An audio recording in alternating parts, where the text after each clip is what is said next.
Hello, welcome to today's edition of Pegasus Test. On today's edition, we're covering Stage 9 of Finnish Brutality 2025, Kasarda linked in. This was probably the hardest Kasarda drill ever, or one of the hardest. What did you do? Well, you see you got a VTAC. So you got 2 targets downrange, you got to get 2 hits per hole, 9 holes. Well, then in between, you've got to chuck your kettlebell. Not a particularly hard long distance, but not a bad one. That ground you're running on, slick as shit. I mean, doesn't show in the video, but there are several times I feel I was about to face plant, and I could almost see myself face planting into that kettlebell and breaking my nose and knocking out a few teeth. Slipping right there. There was a game to it, not throwing my hardest throws I've ever done here, because if you threw it too far, that it was on a sheet of ice, it would slide, and you had that much farther, you had to pull it back. Your first 3 shots here were prone, so you're getting down on that slick ground, and the targets were spread just enough. It was hard to get where one position didn't cause you to not stretch, have to reposition to get the second target, so not the easiest engagements ever. Okay, number 4!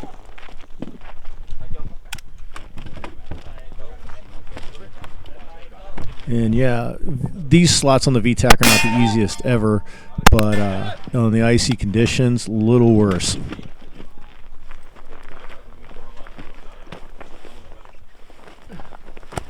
Okay. And you couldn't pull it back till he told you to, because you had to make sure you got it far enough. I was like pretty good here most of the time, getting the just the exact right distance, not overthrowing it, not overskidding it. So that really helped out. As you can see, having to position, brace myself, just balance that on my shoulder, but I get the shots. And got it back. And rinse and repeat. Push. On slot 6 here. It's getting a little bit easier. You can get a proper kneeling stance. So those hits come a little bit quicker. Having to make sure guns on safe each time. We had a guy actually DQ'd by slipping on the ice and knocking his gun around. Yes! And just messed myself up. Rope wrapped around my leg, which caused the bell not to go as far.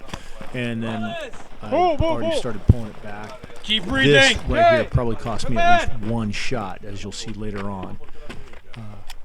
Now the shooting gets a little less technical here because you got the bigger blocks here on 7 and 8, which allows for quicker shots. Still moving with care, I would say. Purpose and with care. Okay. Don't want to slip too much on the ice. Tripping myself up on the rope keep almost going. again. Do not stop. And then boom. Those shots come quick, on safe. And the buzzer. Right as I release. All right. Good job. Dude, America, fuck yeah, but gun, hit your gun. Here on stage 9 was Kasarda linked in. This was the most unusual Kasarda drill I've ever done. Dare going to say one of the toughest. Yeah. This one was deceptive. Here's how it's unusual. Your starting position, you had a VTAC. You're going to shoot all 9 ports on the VTAC, spoiler alert. But after you make your shots at port 1, you then go over to where the kettlebell is. It's only a few steps. Chuck the kettlebell. They had a set of cones you had to get it past. If you used a good technique, the right amount of strength, getting it past that point was very doable. Then you had to drag it back. They had a rope attached to it, and you drug it back, and you did that between every iteration. If you didn't get it far enough, you had to run up to where it was and get it over the line, then come to the start point and pull it back. It was technical shooting. The other thing is, it was maybe 2 steps from the barricade to the kettlebell point. It was a sheet of ice. Yeah. In no way, that's not an overstatement by any way. It was the iciest ice ever. And that made things a challenge. And you had to be very deliberate, because as we rocked up onto the stage, the last squad was finishing up, and we watched their last shooter DQ because of that. Yeah, that was really hard to see. He was doing very good. He was really kept crushing it too. This was also a high par out stage for the match, because 3 minutes is a lot shorter than you think in those conditions. Because about after, I think everybody universally, after about throw 4 or 5, started to get a little winded. Oh, yeah. And you start off this, they numbered the slots from the bottom to the top. So your first 3 are on the ground. Then your next 2, 4 and 5, are the horizontal slots on some icy ground. I know, like, on one of my shots, I got the RK in there, got it up on my shoulder, and literally put my hand through the other to keep myself from sliding. Wow. Yeah. Because it was gotten that slick. And I think one of the other guys in our squad, I remember when he got up, he literally almost face planted. Yeah, I think so. Another interesting thing about that did add a lot of, I don't want to say technicality to it, was that there were 2 targets, but they had a maybe 30-ish offset from each other. So not only did you have to get in that position and commit to it, but you also had to transition to a different target within that. And it was somewhat wide. So that was another thing that would eat a lot of people's lunches once they got in position. Yeah. And you're smoked. You had people like going in and going way too far left, and they totally missed that left side target, or they go way too much in the middle, and then they have to go ahead and scramble to get their sights on the appropriate target. Yeah, so that was a cool. That was especially cool. hole 2, the smallest hole. You didn't get both targets without maneuvering. Yep. And that first hole was if you had an AR optimally, your ejector port covers facing the ground, and I saw people, AR or not, were having problems. Double feeds were inducing malfunctions. Yeah, so multiple. That people. was another way that people were getting their days had. Position 1, you had to get really low, Yep. and I agree. We saw multiple people where it was just basically they were causing malfunctions. Yep. Yeah. And to speak how hard this thing is, our squad, Nick is the only guy who completed it under par. Yeah. Oh, were you really? Yeah, Oh, you sure. were. Okay. You were the only guy under par. Several of us got 8 done and threw the kettlebell, but as we were going to 9, that's where most people got. And I heard from one of the ROs that a lot of people 7 was kind of the magic number. Yeah. Okay. That they would get to 7, but like getting to 8 and 9 were the real challenge. So we definitely distinguished ourselves on that. And even talking to the media squad, those guys, the ones that made it, got it just under par. Yeah. Okay. They got that last shot off right at the buzzer. Nice. That, Good for him. In terms of Kasarda drills, that smoked me more than any other Kasarda drill I've ever done. Like, it was, and I don't know why, it was very tight, compact. I think it was just More throws. movement, more throws. A lot more throws. But yeah, I was very happy to get to position 8. I was also very happy that when I finished my shots on position 8, the buzzer went off, so I didn't have to throw the kettlebell again. Yeah. Yes. Yeah. Also, it was an awkward throw. One of the things that messed me up, I think it was my throw to get to position 8. Didn't realize that I was standing on the rope, so launched it and fell 3/4 of the way there. And they're like, "Go get it!" And I'd already started pulling it back, so then I had to like take a step, throw it again, pull it back.